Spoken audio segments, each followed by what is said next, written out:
23 വർഷത്തെ സേവനത്തിൽ നിന്നും വിരമിക്കുന്ന മുണ്ടക്കയം അസിസ്റ്റന്റ് കൃഷി ഓഫീസർ PS സാബുവിന് ആദരവ് നൽകി കണ്ണിമല ഫാർമേഴ്സ് ക്ലബ്ബ്. കൃഷിഭവനിൽ നടന്ന ആദരവ് സമ്മേളനം കൃഷി ഓഫീസർ സാന്ദ്ര സെബാസ്റ്റ്യൻ ഉദ്ഘാടനം ചെയ്തു.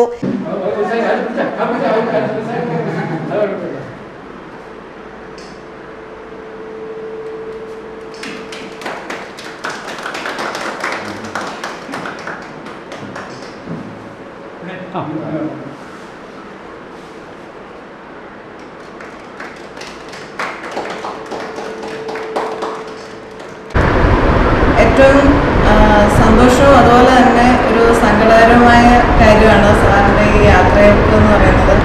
കാരണം ഞങ്ങൾ ശരിക്കും ഒക്ടോബറിലാണ് സാറ് മുണ്ടക്കയം കൃഷിഭവനിലേക്ക് ട്രാൻസ്ഫർ ആയിട്ട് വരുന്നത്. ഒരു 8 മാസത്തെ ഒരു പ്രവർത്തനമാണ് സാറ് മുണ്ടക്കയം കൃഷിഭവന് വേണ്ടി ചെയ്തിട്ടുള്ളതെങ്കിൽ പോലും ഒരു കൃഷി ഓഫീസർ എന്നുള്ള നിലയിൽ എന്നെ സംബന്ധിച്ചിടത്തോളം എനിക്ക് ഏറ്റവും വലിയ ഒരു താങ്ങായിട്ട് സാർ എപ്പോഴും ഉണ്ടായിരുന്നു. എല്ലാ പ്രവർത്തനങ്ങളിലും ഒരു നോ പോലും പറയാതെ എല്ലാ കാര്യങ്ങളിലും കൂടെ നിന്ന് പ്രവർത്തിച്ച ഒരാളാണ്. അപ്പോൾ ഇനി അടുത്ത മാസം തൊട്ട് സാറ് ഉണ്ടാവില്ല, സാറിൻ്റെ ഒരു കർമ്മമേഖലയിൽ നിന്ന് മാറുന്നു എന്നുള്ളത് ഞങ്ങളെ സംബന്ധിച്ചിടത്തോളം ഒരു വലിയൊരു വിടവ് തന്നെയാണ്. എങ്കിലും ഒരു വർഷം കൂടെ എങ്കിലും അത് നീട്ടി കിട്ടുവാണെങ്കിൽ എന്ന് ഞങ്ങളും ആഗ്രഹിക്കുന്നുണ്ട്. സാറിൻ്റെ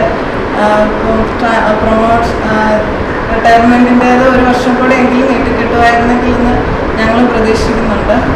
എന്തായാലും കണ്ണിമല ഫാമേഴ്സ് ക്ലബിന് ആദ്യമേ തന്നെ നന്ദി പറയുന്നു. ഇത്തരത്തിൽ സാറിൻ്റെ പ്രവർത്തനങ്ങളുടെ മികവ് മനസ്സിലാക്കിക്കൊണ്ട് സാറിന് വേണ്ടി ഇത്ര ഒരു യാത്രായപ്പ് സമ്മേളനം നടത്താനായിട്ട് തയ്യാറായതിൽ കണ്ണിമല ഫാമേഴ്സ് ക്ലബിന് മുണ്ടക്കയം കൃഷിഭവന്റെ പേരിലും ഞങ്ങൾ ഓരോരുത്തരുടെ പേരിലുമുള്ള നന്ദി അറിയിക്കുന്നു.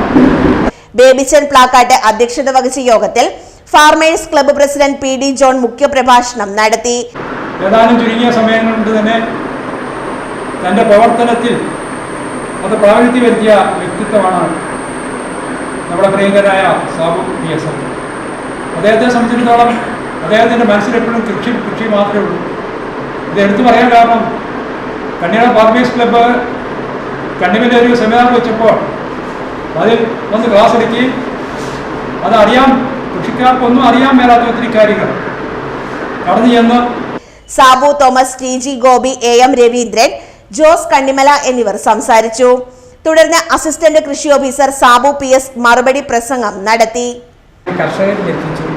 അത് നമ്മൾ പ്രതിഫലിച്ച കൂടാതെ, കാരണം സർക്കാർ നമുക്ക് ശമ്പളം തരുന്നുണ്ട്.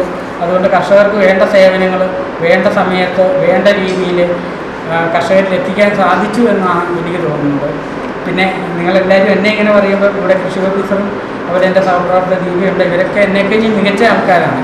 നിങ്ങൾ എന്നിൽ മാത്രം ഇങ്ങനെ കണ്ടാലും ഇവരുടെ സപ്പോർട്ടും കൂടെ ഉണ്ടെങ്കിൽ മാത്രമേ കൃഷിഭവനിൽ നിന്ന് നല്ല രീതിയിലുള്ള മികച്ച പ്രവർത്തനം നമുക്ക് കാഴ്ചവെക്കാൻ പറ്റുള്ളൂ. അതിൽ ഏറ്റവും കൂടുതൽ സപ്പോർട്ട് തരുന്ന കൃഷി ഓഫീസറാണ്. കാരണം കൃഷി ഓഫീസറിൻ്റെ ഒരു അംഗീകാരം അതുപോലെ തന്നെ അനുമതികളും ഒക്കെ ഉണ്ടെങ്കിലാണ് നമുക്ക് പുറത്തിറങ്ങി ഇതുപോലെ കർഷകരുമായിട്ട് സംബന്ധിക്കാനും അവർക്ക് വേണ്ട നിർദ്ദേശങ്ങൾ കൊടുക്കാനും അവർക്ക് വേണ്ട സപ്പോർട്ടുകൾ കൊടുക്കാനും എല്ലാ കാര്യങ്ങൾക്കും നമുക്ക് പുറത്തിറങ്ങി നടക്കാൻ പറ്റുള്ളൂ. അപ്പോൾ അതുകൊണ്ട് തന്നെയല്ല കർഷകർ നമ്മൾ എന്ത്